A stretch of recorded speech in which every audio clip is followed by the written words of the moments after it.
New possibilities begin when God leads. Stay with me to the end for a simple, practical way to live this. Welcome to this week's Sabbath school lesson for our new quarter series on the book of Joshua. Lesson 1 is entitled, Recipe for Success. Memory text, Joshua 1:7, paraphrased, Be strong and very courageous. Keep God's law. Do not turn from it to the right or to the left, that you may prosper wherever you go. Conductor Benjamin Zander once began a term by telling his class, everyone gets an A. From day one, students wrote a letter from the future describing who they became. The point was, grace that calls you to grow into your best, living toward the A with effort, honesty, and joy. Joshua is a book of new possibilities. Moses is gone, the wilderness years are closed, and a new obedient generation stands ready at the Jordan. God's promise meets their courage. Step forward, keep the word, and you will prosper in God's purposes. And God opens new chapters in our lives too. He invites us to live into His promise by trusting, obeying, and taking the next faithful step. This week, we'll see how God equips us, fights for us, and dwells with us, so we can flourish in His will. For today, hold this. God's presence plus God's word is God's recipe for success. Be strong, be courageous, stay the course. Choose one step today that aligns with His path, then take it. God goes with you. Let's continue together. Sunday, a new Moses. Read Deuteronomy chapter 18 verses 15 to 22 and Joshua chapter 1 verses 1 to 9. Why is it significant that Joshua begins by echoing a promise about what would happen after Moses' death? Though Moses had died, God appointed Joshua. Parallels abound. Both called to lead God's people into the land sworn to the fathers. The Lord told Joshua, Every place the sole of your foot treads I have given you as I said to Moses. Joshua would finish the work first entrusted to Moses. He is, in a sense, a new Moses. Read Exodus 33 verse 11. Numbers 14 verses 6, 30 and 38, Numbers 27 verse 18, Numbers 32 verse 12, Deuteronomy 1 verse 38, Deuteronomy 31 verse 23, and Deuteronomy 34 verse 9. What do these texts tell us about Joshua? Scripture portrays Joshua as faithful, courageous, spirit-filled, and commissioned, Moses' assistant, a man in whom is the Spirit, steadfast when others despaired, and confirmed by laying on of hands. He is prepared to lead. At this stage, the promise that God would raise up a prophet like Moses, Deuteronomy 18 verse 15, is possibility, not yet fulfillment. The opening of Joshua recalls that promise and raises expectation. Moses still dominates chapter 1. His name appears again and again as the servant of the Lord, while Joshua is called Moses' assistant. It will take a lifetime of faithful service for Joshua to be titled Servant of the Lord. Even in a transition between leaders, the central figure is the Lord Himself. His words open the book, and His guidance directs the story. There is no question who truly leads Israel. Reflection. Across the ages, God calls men and women to lead His people. Why must we remember who the true unseen leader of the church is? Takeaway. Be strong and very courageous, because God's presence and God's word remain.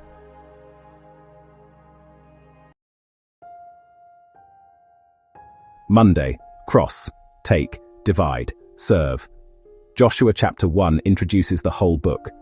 It sketches the mission and the movement, what God will do, and how His people are to respond. 4 speeches frame the chapter. Crossing, verses 2 to 9. Conquering, verses 10 to 11. Dividing, verses 12 to 15, and serving in obedience, verses 16 to 18. First, cross. God commands Joshua to arise and go over the Jordan. Be strong and courageous. Keep the law. Do not turn aside. The charge is divine initiative. God speaks. God promises His presence. God sets the task. Second, take. Joshua commands the officers, prepare provisions, because in 3 days you will enter and take the land. This is not bravado but obedience, moving because God has spoken. Third, divide. The eastern tribes are urged to help their brothers until the land is allotted to all. God's gift becomes organized inheritance, boundaries, households, and homes. Fourth, serve. The people answer, "We will obey, we will follow, only be strong and courageous." The three verbs, cross, take, divide, are answered by the fourth, serve. Notice the pattern. God assigns the tasks in chapter 1. Later, the book affirms they were completed. Promise and fulfillment meet. The Lord gives rest all around, and not one word of his promise fails. Yet the gift must be kept by faith-fueled obedience that guards the inheritance. Here is the book's macro outline. Cross, chapters 1 verse 1 to 5 verse 12. Take, 5 verse 13 to 12 verse 24. Divide, 13 verse 1 to 21 verse 45. Service, 22 verse 1 to 24 verse 33. The message is clear. God acts, his people respond in faithful obedience. Revelation 14 verse 12 echoes this. The saints keep God's commandments and hold fast the faith of Jesus. Faith in what God has done leads to obedience in what God now asks. Reflection. Which promises of God are most precious to you? What faithful response is required today for them to become reality? Tuesday, heirs of promises. Read Joshua 1 verse 2 to 6, Hebrews 6 to 17-18. In Joshua 1 2 to 3, the land is being given, and it is already given. God is the true owner. He assigns the gift and its time. Two Hebrew verb forms for to give appear.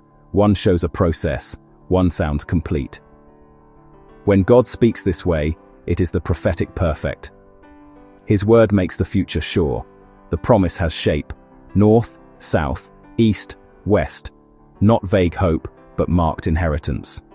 In verse 3, the you is plural. Your is plural.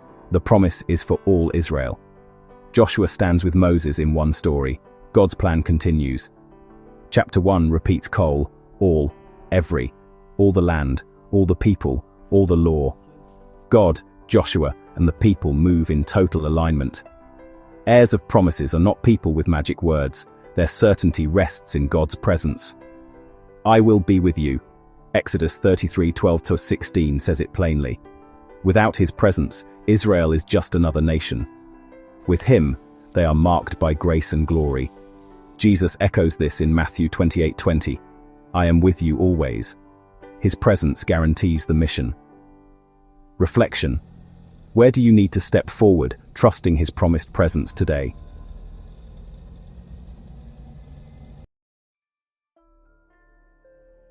Wednesday, be strong. Our focus today is Joshua chapter 1 verses 7 to 9, the Lord's repeated call to be strong and courageous. God's charge to Joshua is clear. Be strong and very courageous. Keep the law. Do not turn aside, for I am with you. The task before Israel was daunting. Fortified cities stood behind massive stone walls. Their inhabitants were trained for battle. Israel were wilderness nomads with no siege engines. Even Egypt struggled to control Canaan. Humanly speaking, the odds were poor. Yet the strength God calls for is not mere bravado. It is courage to obey his Torah, covenant fidelity in action. Read Ephesians 6 verses 10-18. Be strong in the Lord.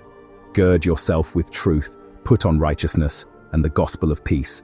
Take up the shield of faith and the helmet of salvation. Wield the sword of the Spirit, the word of God, and pray at all times. We do not fight people but resist the powers of darkness. The promise remains. I am with you always. The same assurance Joshua received is ours in Christ. Strength looks like faithful steps, walking forward on a narrow path with God's word guiding your feet. In class, it may mean resisting pressure and choosing what is true. Quiet courage over easy approval. At work, it may mean integrity, doing what is right even when it costs. This week, rely on God's presence and word. Take the next faithful step he shows you. Reflection. Where do you need to be strong and courageous in obedience today? What step of faith will you take?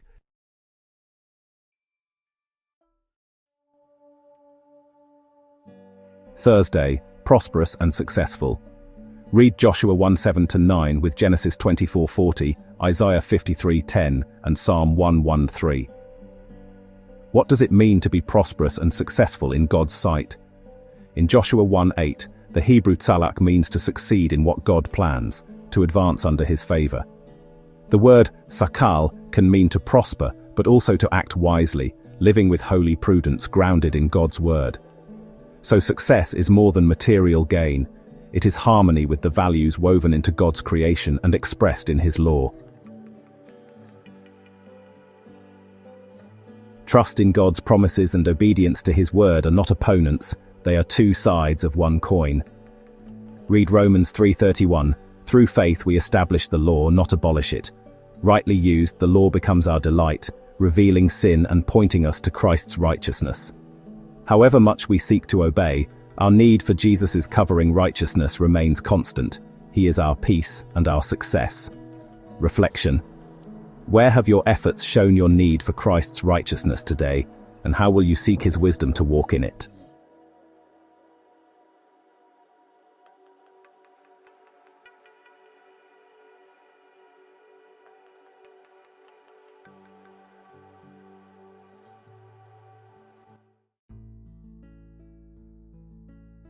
This week's recipe for success is God's presence plus God's word. Be strong and courageous, Joshua 1:7-9. We have learnt about the four movements: cross, take, divide, serve. Prosperity in God's sight means advancing wisely, tzalak and sakal, walking in his will. In Christ, faith births obedience. Let's pray.